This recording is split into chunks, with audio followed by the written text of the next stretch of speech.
வணக்கம். நான் உங்கள் அனிச்சம் கனிமொழி. இந்த வாரம் ஞாயிற்றுக்கிழமை ஹிந்து தமிழ் நாளிதழ்ல ஒரு செய்திய படிச்ச உடனே ரொம்ப அதிர்ச்சியா இருந்தது. உண்மையில நடைபெற்ற ஒரு சம்பவம் அது.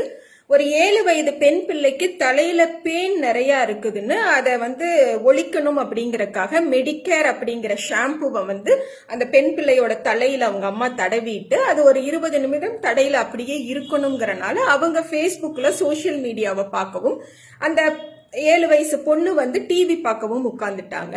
அவங்க அந்த மொபைல்ல இருந்தனால அவங்க அம்மா அந்த டைமை கவனிக்க தவறிட்டாங்க. அந்த பெண்ணும் அப்படியே டிவி பார்த்துட்டே இருந்தவ ஒரு கட்டத்துல ஒரு 40 நிமிஷம் 50 நிமிஷம் கழிச்சு என் தலை அரிக்குது அப்படின்னு அவங்க அம்மாவை கூப்பிட்டப்போ அவங்க அம்மா அந்த சோசியல் மீடியால காட்டின அந்த இன்ட்ரெஸ்ட்னால திரும்ப அந்த பெண்ணை இன்னும் கொஞ்ச நேரம் இரு அப்படின்னு சொல்லியிருக்காங்க. கிட்டத்தட்ட ஒரு 1.5 மணி நேரம் கழிச்சு அந்த பெண் என்னால முடியல, எனக்கு ரொம்ப என்னவோ மாதிரி இருக்குதுன்னு அவங்க அம்மா அந்த பெண்ணை கூட்டிட்டு போய் குளிக்க வச்சு கூட்டிட்டு வந்தப்போ அந்த 7 வயசு பெண்ணோட அந்த முகம் எல்லாம் ரொம்ப வீங்கி போன உடனே அவசரமா மருத்துவமனைக்கு கூட்டிட்டு போயிருக்காங்க. அப்படி மருத்துவமனைக்கு போகவே அந்த பெண் சுயநினைவை இழந்திருக்கிறா, மயக்கமாயிட்டா. அப்ப டாக்டர்ஸ் செக் பண்ணதுக்கு அப்புறம் அந்த பெண்ணோட அந்த மருந்து அவங்க தேய்ச்ச அந்த ஷாம்பு மூளை வரைக்கும் இறங்கிருச்சு.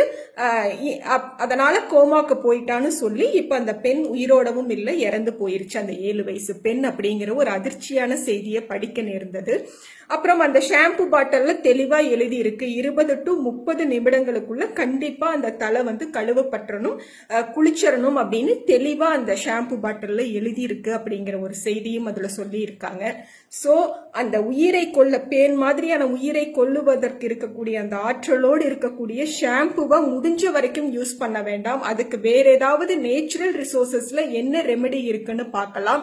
இல்ல அப்படியே உபயோகப்படுத்தக்கூடிய கட்டாயத்துல இருக்கவங்க தயவு செய்து ஒரு 10 நிமிடத்துக்குள்ளாக அந்த பிள்ளைங்களோட தலையை கழுவுறக்கு உரிய முறையை பயன்படுத்தணும். எந்த ஒரு டைவர்ஷனும் இல்லாம கவனம் அவங்க மேலேயே இருக்கணும் அப்படிங்கறத இந்த செய்தி குறிப்பிடுது. அதுக்கு அடுத்தபடியா பொடுகுன்னு சொல்லக்கூடியதும் கூட நம்முடைய தலையில இருக்கக்கூடிய ட்ரைனஸ், வறட்சியின் காரணமாக நம்மளுடைய அந்த மண்டை ஓட்டுல இருந்து உற்பத்தி ஆகிறது தான்.